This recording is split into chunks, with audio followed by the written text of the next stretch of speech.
Hello, everybody. Welcome to Mubarak's podcast. This is Hashmat Mubarak, your host. Today, we are honored to welcome Mursal Kakar. Mursal is the co-founder of YCCO, a diplomat and women's rights activist advocating for education, equality, and youth empowerment. Mursal Jonas, thank you so much for joining us once again, and I'm truly happy to have you on Mubarak's podcast. Thank you so much for your invitation. I'm really honored to be here today. Thank you so much, dear, once again for joining us and for accepting our invitation. First of all, I would like to start here, Marcel John. I would like to start from your life in Germany. That how is life treating you these days, and what has been this experience like for you personally? Life in Germany has been a mix up of gratitude at the same time adjustment. I'm very thankful for safety and stability in this country, but starting over in a new country comes with a lot of emotional and practical challenges as well.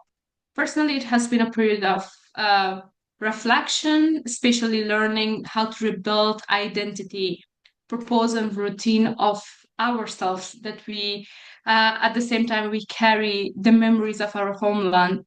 Living here has taught me, and I have realized that the resilience at the same time, patience. But it has also deepened my loving and longing to stay connected with my roots and with my people in Afghanistan as well. Mhm. Uh, you've also mentioned that living in Germany is both, has some opportunities and without a doubt it has a lot of challenges. There's a lot of difficulties that you guys are come acrossing these days and I would like to say that behind every public rule there is, a private reality and immigration often brings unseen challenges. And I'm sure as an immigrant who's living outside of Afghanistan, you have experienced it. It comes with emotional pressures, some responsibilities to our family and expectations from both sides. Would you mind to tell us, Marcel Jonas, is that what are some of challenges you're facing right now as an immigrant woman in Germany, and how are you coping with? For now, I don't have a big challenge, but at the same time, through my journey, one of the biggest challenge was navigating a new system which Germany has in place. Language barriers, culture shocks, and it was very hard for them to recognize as professionals. And as an immigrant woman, and there's also an invisible weight of consistency and having to prove yourself always. And at the same time, there was emotional challenges of being away from family and witnessing um, what's happening back home while feeling physically distant. At the same time, learning new things. I think the biggest challenge was how we can again open ourselves Mhm, to the new learning system in Germany, which is mhm. very hard for the people who are newly coming to a new country. It's very hard to navigate these systems in place. Of course, I think this was the biggest challenge for me, but luckily, Germany has a lot of programs in place for people in order to help them to integrate with the systems of Germany itself. They have uh, yes. language classes, they have speaking courses, they have a lot of gatherings for the people in order to teach them about their culture, their rules, their policies that they have inside their government processes. And also, it is very important to mention that coming from a background of um, a person from Afghanistan and coming to a country like Germany, which we can say like we had access to everything, it was a big, challenging job. Being physically far from Afghanistan, being physically away from Afghanistan doesn't mean being emotionally far from Afghanistan. And many advocates remain deeply connected to their people and to their communities and to the causes that they have inside their country. and this connection often becomes stronger, and it becomes even stronger in exile. I'm sure that as someone who's living outside the country, you can feel it and you have experienced it. Purpose becomes something that you carry with yourself everywhere, no matter where you're living, no matter where you're in Afghanistan or Germany. You carry the purpose with yourself. Would you mind to tell us that how do you stay connected to issues of women, education, and youth while you're living outside the country?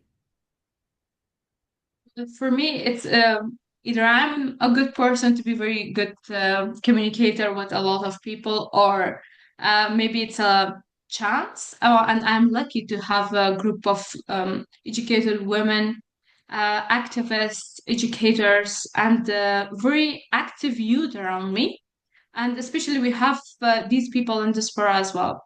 The main nowadays, how I'm very well connected with them is through my social medias, online platforms, and as well as we have some community networks. We build these networks in order to help each other and to stay informed about opportunities for each other. And more importantly, especially my work always remains rooted in listening on their problems, listening about their experiences, and understanding the needs rather than assuming them. Because it's very important to hear from them directly rather than just assume that they have problem, or we have to be very rooted in the problems to make a solution for it. I think this is very important.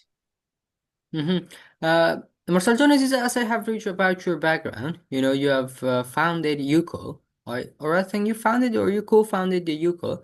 Founding something like YUCO requires a vision, and especially for women, it requires courage. And I think you founded it in 2014. If I'm wrong, please make me correct. And it also reflects a belief that, collective actions can create change. And Yuko clearly, or UCCO clearly holds a deep meaning in your journey, and you have been putting your time and energy on it. For me, it's so Um, interesting to know that what inspired you to personally to co-fund the UCO, and what problem were you most determined to address in this organization? Actually, I'm founder of YCCO, which is Mm-hmm. Youth Commitment for Change organization. And I founded this organization because I saw a gap, a very critical gap between the young people and the government opportunities back then home in Afghanistan in 2015. And when I joined Afghanistan embassy in New Delhi, India, I was working as an educational culture officer there. I was witnessing the opportunities that we have, and more it's for the big cities. And these youths are coming for education, but from the areas they already have good universities in place from the big cities. And then people forgot about the rural areas, which we have lack of education there, we have lack of opportunities there, especially for girls, where we all were losing access to education. It was very hard for them to reach to the point to go to schools, and especially they were coming to the center if they get any chance after the board exam, the Concord exam that we had, to the center to pursue their higher education. Uh, and it's not only this, but also there were lack and there was very limited seats of leadership positions for them Mm-hmm. because they were not, never being part of this inclusion opportunities for everyone, especially in terms of education. I'm from Kandahar, but I have grown up in Kabul, and this is what I can relate really good, that the girls who are in Kandahar and the me that I have been grown up in Kabul. It's a big difference between us. They don't have opportunities for education, and we got opportunities for education. So this was the main idea to create this organization to empower youth, uh, to bring them opportunities that we have access in order to let them lead and speak for their own futures and let them decide on it. So we want to Honestly, walk through the mhm. whole. We wanted to walk through the whole their career opportunities that we were making for them. At the same time, we were making them able to see themselves as a leader in order to get that opportunity. Honestly, you're doing an amazing work. And when I'm seeing Afghan women, Afghan girls like you that under a lot of limitations and there are a lot of pressures, but still they are keep shining and they're still working and they're still helping their sisters inside and outside of the country. And this is truly amazing for me. And I'm truly proud of you guys. And you guys have to be proud of Thank you yourself, so you know? much. And before all the work, all the titles and organization, there was your life back in Afghanistan. Those early years shape how we see injustice, as you have said, and as you have talked about your previous experience. It shapes how we see the opportunities and responsibilities. For many of us, what we experience there stays with us no matter where we live today, and the past often explains why we choose certain paths and it will be so interesting for our audience to hear that when you look back at your life in Afghanistan, what experience from those early years most influenced the work you're doing today there? There are stages of life that we think we had opportunities, but now that we look, no, it was not an easy thing to get those opportunities. Growing up in Afghanistan, I witnessed inequality firsthand as well, especially how girls' dreams were limited by circumstances beyond their control, especially in rural areas and provinces, that they were more acted. They called it culture, but it was not culture. It was because of the lack of knowledge they had about their own culture and their own religion to let those Afghan girls learn. And I have worked with a lot of organizations, especially for the women, gender equality, advocating for them, educational. Those early experience of restrictions, resilience, and community support shaped my belief that education and youth leadership are the most powerful tools for change. And this was what I was thinking when I was especially in first year of my work. I was thinking I should also do something for them. How can I do it? Why I can't make change? Why their families don't allow them to study? Why there's a lot of child marriages rate is so high, how we can prevent this. These were the experiences that I got from the works that I was doing there with other organizations. And I was thinking, yes, these restrictions. Uh, this community needs support. And at a certain point, we need to support them. I thought maybe I can support directly, but it's not one person's task. It's a community task. It's a people task. So everyone should get together in order to help their own community children. It doesn't matter if it's boys or a girl, but more we saw that it was more on girls. So I decided to work more for them, to Mhm. let them learn about their own rights, let them write about their own opportunities and hear them. It's very important when we are giving an opportunity for someone to speak, but then you're not listening to their problems or not listening what they're going through. It's then there is another gap between you and those people. So that's why um, these first-hand experiences shape me, the person that I am today, that Mhm. I am giving the opportunity. The more I do, the better it became. Mhm. Of course, Because uh, when I came back from India, I was a lecturer to Mursal University. I had the wow. students, a mixed class um, of You were more than 20 sorry, people. sorry for interruption. You were lecturer at Mashal University, right? Yeah. Wow, that's Not great. only in Mashal University, in Mora University as well. When the fall down happened, I was in the university. So I had a lot of students that I know I'm still connected with them. And I hear their stories where they were coming from rural areas, from different provinces, just in order to gain those experiences from the center. They had no opportunities. We were trying to advocate for them, but um, advocating, creating opportunities, another thing, having opportunities, another thing, and Mhm. working to get those opportunities, another thing. And these are totally different. So I decided to work more on this, and these all were the experience of Afghanistan with me. Mhm. Especially So, now that I never gave up, these all are the experience of Afghanistan. mhm.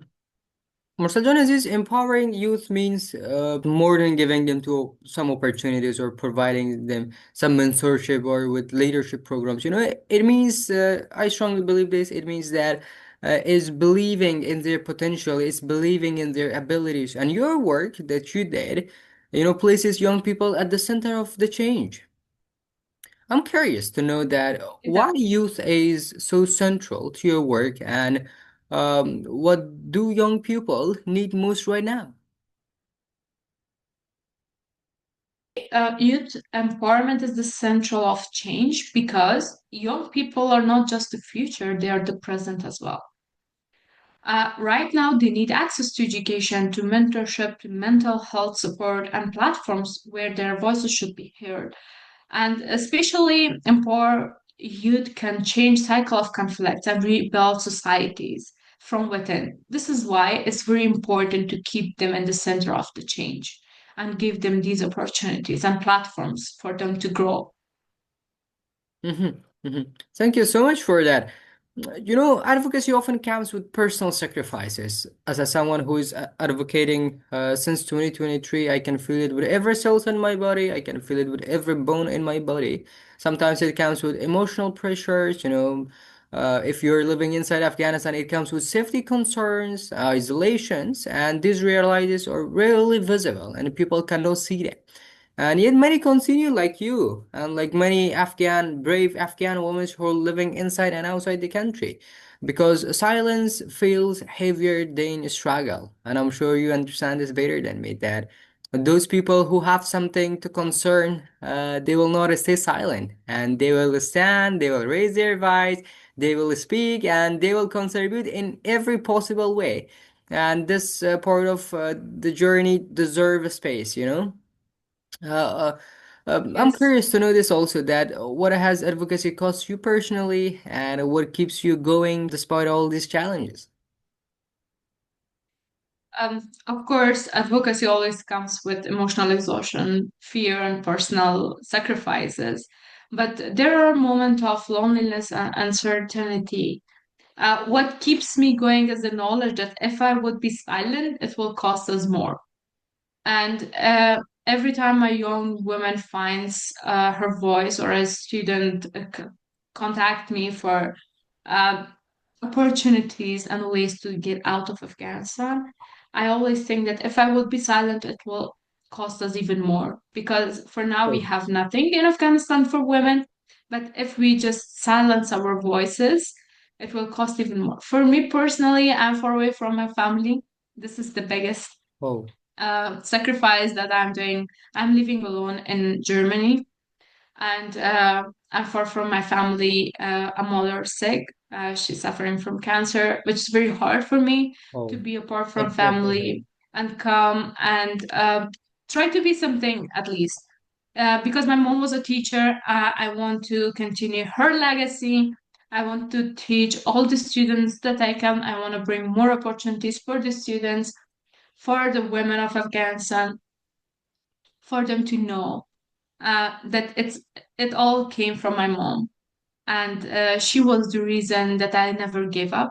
Wow, Because she's that strong. wow. She's fighting with her cancer since 12 to 13 years now.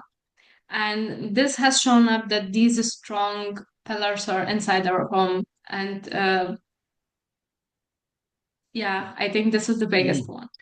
To get better Thank you soon. so much. And mom are always one of the reasons that why many people, keep pushing and working despite all these challenges. And I would like to kiss the hands of your mom for raising such a brave girl.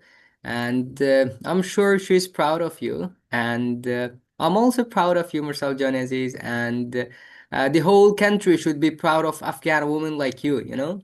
And we are, honestly, we are. The future right now is uncertain for many people, especially for those who are living inside Afghanistan. Those young, beautiful ladies that are still dreams, still they have hope for a better future. But hope still exists, through actions that, as I'm seeing, and many women in these days look to leaders like yourself, for the strength and clarity. And your vision matters, Marcel Aziz, and not just for today, but for what comes next, And ending here brings the Yeah. conversation full circle.